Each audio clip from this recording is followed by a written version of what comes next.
36 जिल्हे 36 बातम्या. News G9 Maharashtra. उत्तर तुमच्या प्रश्नांचे.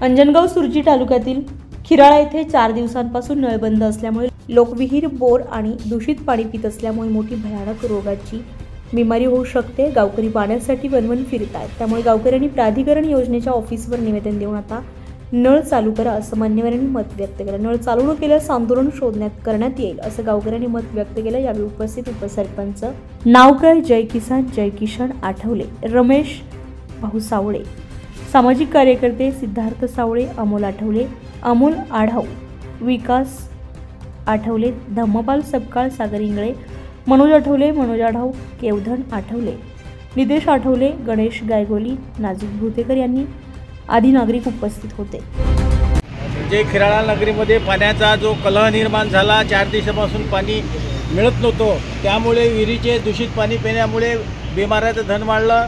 माझी प्रशासनाला विनंती आहे की लवकरात लवकर त्याचे नळ सोडून चांगल्याच्या काही जे दुरुस्तीचे कामं असेल ते करा आणि गावकऱ्यांनी सुद्धा आपण सहकार्य करा, कारण की वसुलीसाठी एकमेकांनी सहकार्य होऊन ही योजना चालणार आहे. आणि या योजनेमधून खरोखर आपल्याला काहीतरी एक आपल्याला पाणी मिळवायचं आहे आणि वसुली झाली पाहिजे आणि वेळोवेळी सूचना न देता बंद न करणे हा शासनाचा नियम आहे. आणि खरोखर आपल्या प्राधिकरण अधिकाऱ्यांनी तात्काळ हे नळ सोडून दुरुस्तीचे कामं करून सर्व आपल्या खेळाडीवासांना न्याय द्यावा ही विनंती. त्याला आज आपण आलो प्राधिकरण आपल्या ऑफिसमध्ये खिराळावासियांच्या पाण्यासाठी कलह चालू आहे, पाणी मिळत नाही आहे, त्यामुळे वसुलीचे प्रॉब्लेम आहेत आणि अधिकारी सांगत आहे. तर याचं गावकऱ्याचं मत जाणून घेऊ आपण काय आहे. 5 दिवस झाले नळाले पाणी नाही आहे चालू.